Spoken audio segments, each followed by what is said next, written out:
नमस्कार। मैं सिर्फ देखिए, बिहार में जिस प्रकार से शराबबंदी लागू है वो जग जाहिर है। शराब किस तरीके से बिक रही है बिहार में अभी भी शराबबंदी के बाद, वो सभी लोगों को पता होगा। लेकिन इसी पे आज मीडिया को संबोधित करते हुए संतोष कुमार मांझी, जो हम सेकुलर के राष्ट्रीय अध्यक्ष हैं, उन्होंने साफ तरीके से कहा है कि जिस प्रकार से नीतीश कुमार ने शराबबंदी की समीक्षा की बात की है, तो जिस प्रकार से उन्होंने जातिगत जनगणना करवाया, उसी प्रकार से इसकी समीक्षा भी करवा देंगे, अर्थात बंद कमरे में करवा देंगे। पहले आप इस वीडियो में सुनिए कि संतोष कुमार मांझी क्या कह रहे हैं। सर, कहने को बिहार में शराब बंदी है, लेकिन लगातार बिहार और खासकर राजधानी पटना में जो शराब की बड़ी खेप पकड़ी जा रही है। देखिए, माननीय नीतीश कुमार जी आज से नहीं बोल रहे हैं, 17 से बोल रहे हैं कि शराबबंदी है, शराबबंदी है। और लगातार जैसा कि आप बोल रहे हैं और हम लोग भी देख रहे हैं पेपरों के माध्यम से, और देखते हैं कि रोज़ कहीं ना कहीं आए दिन शराब मिल जाती है, पकड़ा जाती है, और दुर्भाग्यपूर्ण घटना भी होती है। बहुत सारे हमारे भाइयों की मौत भी होती है जहरीली शराब पीने से। इसका मतलब साफ है कि बिहार में शराब आ रही है, और बड़ी संख्या में आप त्योहारों में देखेंगे, गांव में अगर आप जाके घूमेंगे तो बहुत सारे लोग मिल जाएंगे आपको जो नशे में रहते हैं। तो जब शराब मिलता है तभी तो शराब का सेवन करते हैं।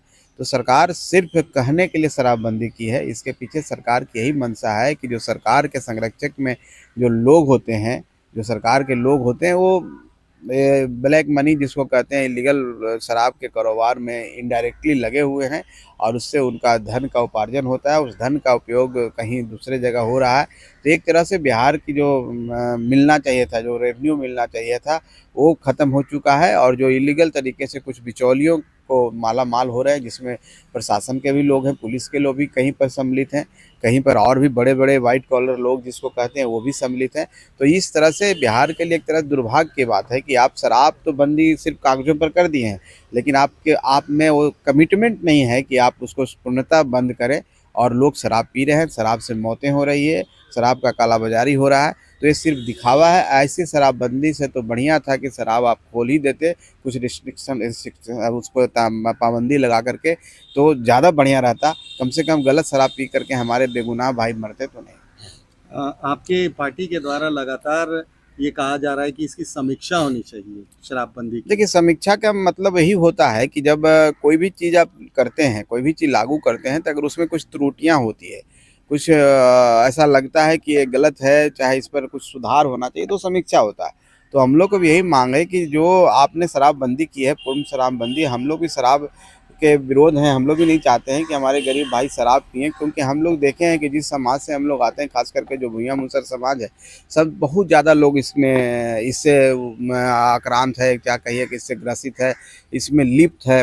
और 70% 60% लोग ऐसे होते हैं जो शराब के कारण घर बेघर हो गया है, जो पैसा जितना कमाते हैं अपने बच्चों को पढ़ा नहीं पाते हैं। बात सही है, लेकिन हम जब गांव के तरफ जाते हैं, देखते हैं कि जब शराबबंदी है तो वो लोग सारे लोग शराब पिए हुए हैं और जहरीली शराब पी रहे हैं। तो ऐसी शराबबंदी से बढ़िया था कि वो शराबबंदी आप खोलते।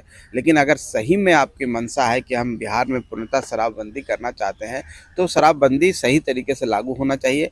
और उससे परिवार को, जो इस शराब के धंधे में लिप्त हैं, ऐसे परिवार जो जिनका जिनका सदस्य जो मुखिया है, जो इसका सेवन करता है, उनका रिहेबिलिटेशन प्रोग्राम होना चाहिए, उसको ट्रेनिंग देना चाहिए, उनको ऐसे रोज़गार के सुविधा मुहैया कराना चाहिए। सरकार के द्वारा जन जागरूकता चलाना चाहिए, तभी जा कर के रुक पाएगा। नहीं तो आप कितनी भी पाबंदी लगा दें, वो रुकने वाला नहीं है। सरकार के बस की बात नहीं। जब तक आप इसको जागरूकता नहीं लोगों में फैलाइएगा, इसके खिलाफ जन जागरण अभियान नहीं लगेगा, इससे पता नहीं चलेगा कि इसके सेवन से क्या परेशानी होती है, तब तक लोग ऐसे नहीं है। डंडे के जोर पर आप इसको रोक नहीं सकते हैं। डंडा दिखा करके, भय दिखा करके कालाबाजारी हो रहा है, और इलीगल तरीके से हमारे सम्मान के साथ समझौता किया जा रहा है।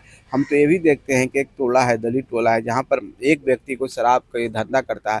अब पूरे टोले में पुलिस रात में घुस जाती है, सब माता बहन सब सोए रहते हैं, उनको उठाया जाता है, उनको मारा जाता है, पीटा जाता है। तो हम का गरीब का सम्मान नहीं है, गरीब का इज्जत नहीं है। तो ये इज्जत के साथ खिलवाड़ है, सम्मान के साथ खिलवाड़ है, कालाबाजारी हो रहा है, बिचौलिए माला माल हो रहे हैं, और इस शराबबंदी का कोई मतलब नहीं। नीतीश कुमार कह रहे हैं कि सर्वे कराएंगे शराबबंदी की, हर एक घर जाकर, जैसे जातीय गणना करवाई है वैसे ही वो सर्वे कराएंगे, क्या लगता है अब उचित है? जैसे जातीय गणना उन्होंने कागजों पर कर दिया है, तो शराबबंदी का भी सर्वे कागज पर कर करके अपना पीठ ठपठपा लेंगे। लेकिन सही में अगर दरवाजा उनका कोई जाकर के खटखटाएगा और शराबबंदी के बारे में पूछेगा, तो उनके साथ क्या सलूल होगा, क्या उनके साथ बर्ताव किया जाएगा, वो खुद वो बताएंगे। नहीं, जो शराब पीते भी हैं, क्या आपको लग रहा है कि वो बताएंगे? देखिए, शराब पीने वाले लोग निश्चित तौर पर कहेंगे कि हम नहीं पीते हैं, तो वो तो सर्वे आप ही बता रहे हैं कि सर्वे का क्या स्थिति हो, लेकिन जब जाएंगे भी ना, तो उनका स्वागत किया जाएगा, बहुत बुरी तरह से स्वागत होगा, क्योंकि सब लोग परेशान हैं। धरती ग्राउंड पर इतना परेशान है लोग इससे, जो लोग पीते हैं वो भी, या जो नहीं पीते हैं वो भी, क्योंकि उनके घर के बगल में पुलिस जाती है, उनके घर में भी घुस जाती है। आप देखिए ना, एक टोल फ्री नंबर है। आप मान लीजिए कि आप शराब नहीं पीते हैं, एक सभ्य समाज से आते हैं, आपके परिवार में सब वैष्णव है, कोई कुछ नहीं करता, आपके बगल वाले चाहे कोई भी ऐसा व्यक्ति टोल फ्री नंबर पर फ़ोन कर देगी, आपके पास दरवाज़ा खटखटाने पुलिस चलाएगी, आपके यहाँ शराब का हमको जानकारी मिला, सोचिए आपको कैसा लगेगा। तो इस तरह की बातें, एक दलित परिवार, हमारे पार्टी के कोई एक प्रमुख व्यक्ति है, उनके घर पर लगातार 3 दिन पुलिस चली गई। पुलिस से बात करने पर कहा कि हम इसमें कुछ नहीं कर सकते हैं, हमको जितना बार फ़ोन आएगा हम इतना बार आपके पास आएंगे।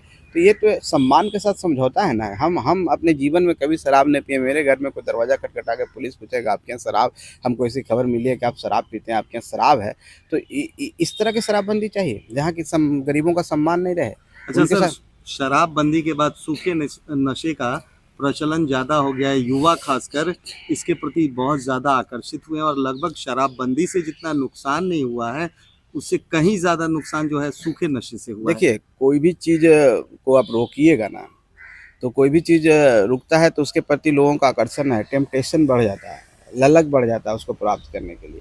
उसी तरह से आपने ढिंढोरा पीट दिया पूरे बिहार में कि शराबबंदी है, तो लोग एक वैकल्पिक रास्ता भी ढूँढने लगे।